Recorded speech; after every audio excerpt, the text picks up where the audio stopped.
let's dive into the 10 most ridiculous things in Man of Steel, and let's hope that James Gunn is paying attention. Now, years ago, I actually spoke with John Schneider about this scene in Man of Steel, and you're going to want to stick around for what he had to say about Kevin Costner's line. And spoiler alert, he had strong opinions. But in the meantime, let's kick off the list with number 10. Apparently, Zod's ship can just take away Superman's powers. Now, the reason I'm picking on this one specifically, I know some of you are probably like, so what if it can do that? Zack Snyder made it very clear that he was going to make this as if it happened in our real world. I took that to mean that it was going to be very realistic, okay? But there's a lot of things on this list that weren't very realistic at all and didn't make any sense. Superman's powers are not a light bulb. You can't just turn them on and off like a switch. He's got solar radiation that he has absorbed. And that means that the only ways for him to lose his powers is to either get rid of that solar radiation or to turn that solar radiation against himself with kryptonite radiation. And that's kind of my own personal theory. But I mean, think about it. Doesn't it make sense that kryptonite doesn't hurt people on Krypton? So the only reason it doesn't hurt people is because they haven't absorbed yellow solar radiation. They come to Earth, they get the yellow solar radiation, and the more they have, the more that kryptonite hurts, because the kryptonite just takes that yellow solar radiation and turns it against you. I mean, come on. DC should be taking notes. They really should be. And make sure and comment what you think is most ridiculous, because it might not even be on this list. Though I love Man of Steel, there are plenty of things to pick at, which brings us to number 9. Now, I didn't talk to John Schneider about this scene, but it was still pretty ridiculous. General Calvin Swanwick says that Henry would not reveal his identity with him as he did in Lois Lane in the scene where he's being interrogated. But that's not the problem. Then later, at the end of the movie, Superman brings down a drone that they're using to spy on him. And he says, hey, I know you're trying to figure out where I hang my cape, but you won't. And then the general's all saying something about, being American and this and that. And Henry Cavill says, I grew up in Kansas. What? How? I do not understand. You won't reveal your identity. They're using drones to figure out where you are, and you literally just brought it down from 50 states to one state to start searching. That's like 2%. They narrowed it down to 2% of where to start looking. And before we get to the next one, don't forget to like and subscribe. I talk about exclusively Superman, focusing a lot on the new James Gunn movies coming up. Number 8.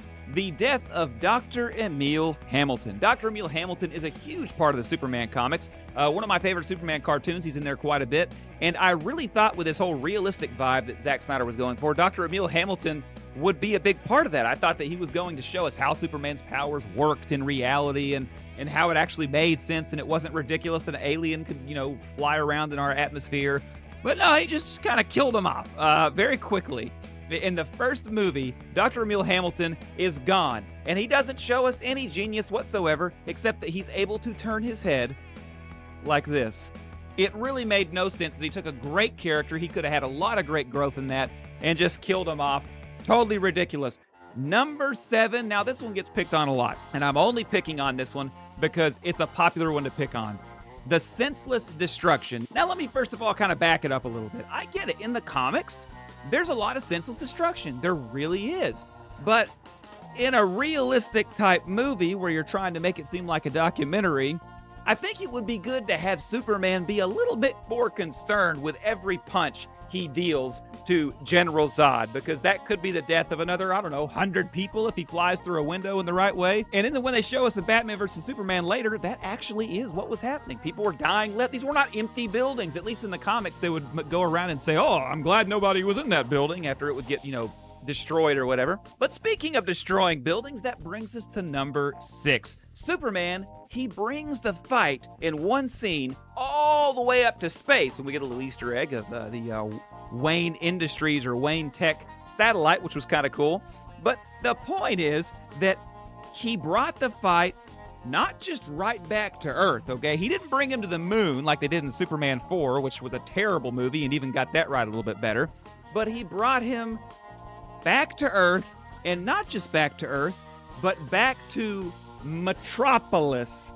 He didn't bring him to like the Nevada desert or something. He didn't bring him to Antarctica. He didn't bring him to the middle of the ocean. He brought him back to where there's millions of people. What are you doing? This was ridiculous. It made no sense to me. It still makes no sense. And not only did he bring him right back, he brought him right back to the exact same spot they were before to start with. All the way from space. That's a really difficult thing to do, especially when Zod is the one that's kind of, being pushed and Superman's the one pushing him and guiding where he goes. And this ties us right into ridiculous thing number 5. Somehow, after Superman brings Zod to space and Lois is in that big crevice where they first started the fight, Superman brings him back down to a spot in the city, and Lois must have just been sprinting there the entire time to begin with. She must have just been running at the speed of light to get to where they were going, because not only did she get there in time, she knew exactly where to go from the beginning. I think if you were like jogging at a full pace, you would not have made it there in time. She just comes walking down the stairs after he kills Zod, all like, oh, this is so sad. How did you get there, Lois? What did you do? What happened? Nobody ever explained that. It makes no sense. But number 4 makes even less sense. Now, this scene right here, I don't mean him killing Zod. I'm actually okay with the fact that the only way he could stop someone as powerful as him is to end him. That makes sense to me. But the part that doesn't make any sense is right here when he wants to save this one family. Okay, first of all, we've just destroyed probably like 1 billion families, there's one matters for some reason. But when he's going to destroy this one, the way Superman keeps him from doing it is he holds his head in a little lock position where he can't move his head, and his laser beams are going straight forward, and he can't get over. I get it. He locked his head. That makes sense. What doesn't make sense is that Zod can't do this.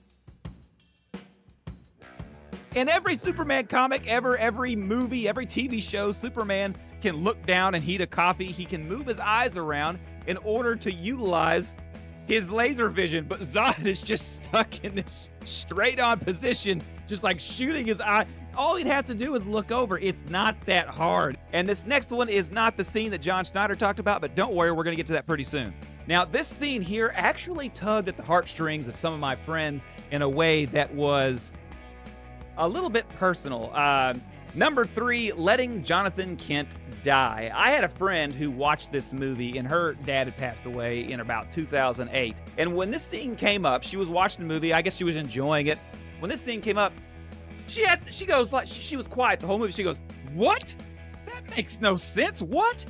Because we all realize that if a loved one is in trouble, you do whatever it takes. You don't consider your own heritage or your own situation to be too big to save the life of the individual if you are able to do that.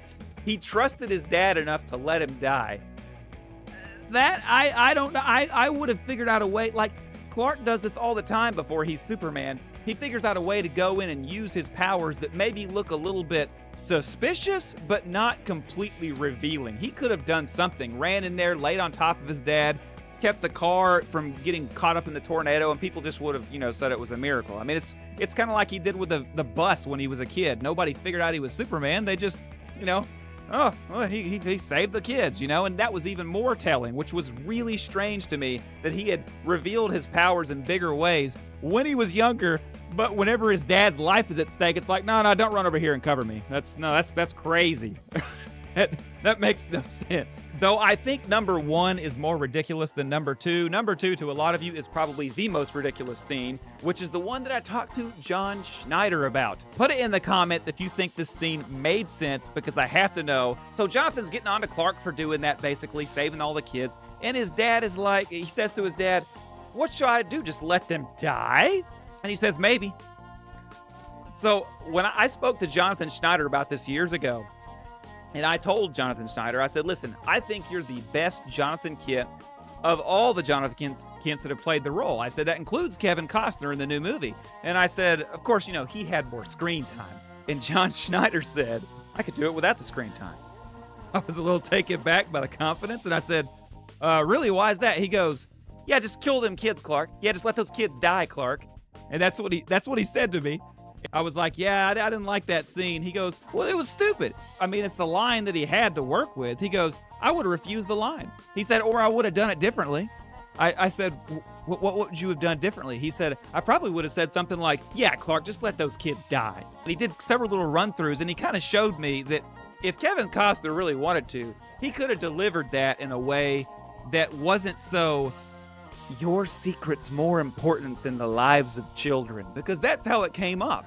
And so John Schneider went on for a while on this, and I was really kind of taken aback, but it made sense because it was clear when he was playing the character, he had a great passion for it and did a great job. And to this day, I don't think anybody has beat him as Jonathan Kent, because he just did such a great job with it. It was so genuine. But more ridiculous than that, I think, because I could get behind the fact of a father doing weird things to protect his son and not necessarily trying to teach his son that he's more important than people, but doing weird things to protect his son.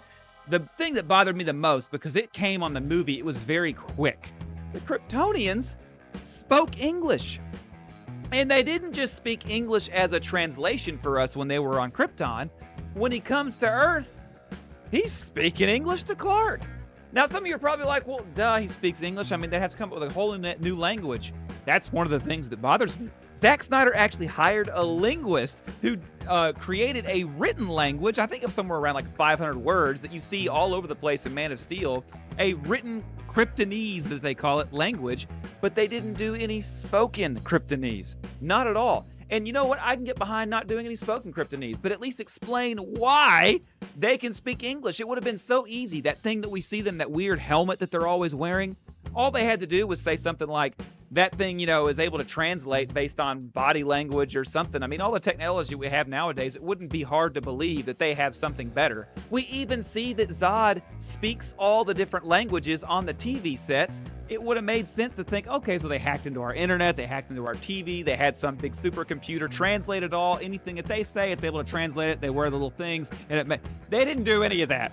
They knocked off those little thingies. Zod is flying around talking to him in English. I hated that he made such a big deal to act like this was going to be a documentary. It was going to be like it happened to us. It was going to have 7-Eleven, and it was going to be like, an actual like first contact type story. And there was all these holes that was like, that's not how that would work. That's not what would happen. What are you talking about? I mean, it wouldn't even have been a great expenditure to just have them wear those things and that be the way that they talk to us. Don't forget to put what scene you think is most ridiculous in the comments, and don't forget to like and to subscribe. It's a brand new channel. I talk about just Superman.